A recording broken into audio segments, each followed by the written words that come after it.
So introduce yourself. My name is Josh. I play in a hardcore band from Florida called Strength and What Remains, and I book tours through State of Mind Touring, and I work at Blood and Ink Records. You can look at me too. Oh. That makes it a lot easier. Staring. You want at to start the that camera. over? Sure. Okay, introduce yourself. My name. You're talking to me, dude. Okay. I'm not cutting any of this. Really? I'm leaving all of this in.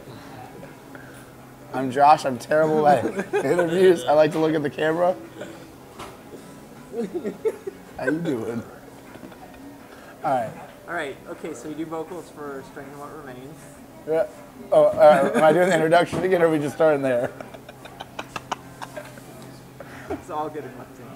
All right. All right. No cuts like Gary Vee. Okay. So you do vocals for Strength and What Remains, and how long have you been tour booking for State of Mind touring?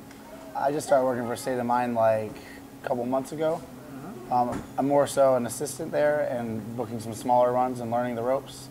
But I've been tour booking for like 6 years, starting off with just Strengthen, and then I started helping some bands I really believe in and really like, and want to take it to the next level, so I linked up with those guys, and I've been learning a whole lot. It's been awesome. And big question though, the bands that you've been helping out, were they in a position to start touring when you started helping them? Some of them, yes. There's one band in particular, they're called Heretic. They're a metal band from Dallas, and I really like them, and some stuff worked out where they ended up being on tour with us, and I saw them, and I was like, man, this band has to be out on the road. So I've been helping them and committed to them ever since, and just trying to help them grow. But there's other bands I booked for that definitely were ready to be out on the road and needed someone helping them kind of to the next level. And what do you look for to be able to tell when a band is ready to be on the road and when they're not ready to be on the road? I think just being confident in their songs and having their sound kind of like dialed in. Because when Strengthen toured early in the early years, we weren't ready to tour and we shouldn't have toured. And I think that we kind of did more harm than good sometimes by not having our sound and being out on the road for months at a time. So you mean like not having the right gear or not knowing how to dial it in or just being under-rehearsed? Just not knowing what we want to play, just being kind of all over the place, you know.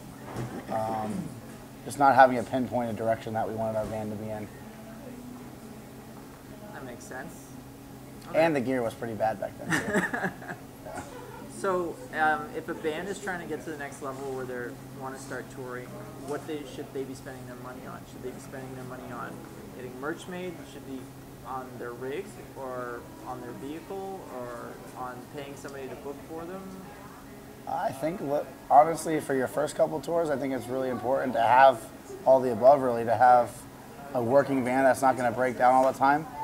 I've toured in so many like $1,000 vans and been in so many near stranded situations where I'm having to figure things out or share another band's vehicle, and it was just not worth it. I always recommend making sure that the van that you're traveling in for long distances is going to last a while. And what's your worst stranding you guys have ever had? We one time we got into an accident in California, wrecked the van. Essentially, it was like thousands of dollars worth of repairs if we were going to get it fixed all the way, and we were kind of stuck there figuring things out, and we got it fixed just enough to like finish the tour out. We went from like Northern California all the way to New York and back down to Florida in this van that we had to hold the steering wheel like this because it wanted to just duck to the other side of the road, and there was chicken wire holding the grill on, and a laundry list of just issues with this van, and it was always breaking down. And then finally, on our last summer tour, we thought we got the van fixed enough to run, and 4 hours into our first drive of a 66-day tour, it broke down, and we towed it home, got it scrapped for all the money we could get for it, and put a down payment on a van because we were tired of it. And how did you first get hooked up with Straight Edge? Straight Edge, I mean, I guess it's kind of typical. I'm sure you've heard this a lot, but I was young, and I was kind of drinking and not being wise with my decisions, and I've been around drug addiction and alcohol abuse my entire life. And I actually just straight up, like, when I was listening to hardcore, I got involved with like listening to Minor Threat because NoFX had a song where they were kind of parodying the Straight Edge song. So I heard that, I was like, oh, what's this? This is weird. And then I listened to Minor Threat, and I was like, oh, this is really cool. And then, you start digging deeper, and of course you find all the early, late 90s, early 2000s, like straight edge metalcore bands. And so that was like a whole world that was intriguing to me. So that's kind of where it started. And when I was 13, 14 is when I decided I wasn't going to drink anymore, and I was going to be straight edge, and I have been ever since.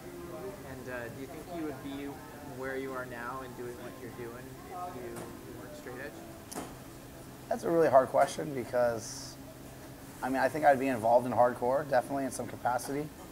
But also I know that, like I said, alcoholism has run in, my family in the past, and people have gotten over it and been able to overcome that for sure.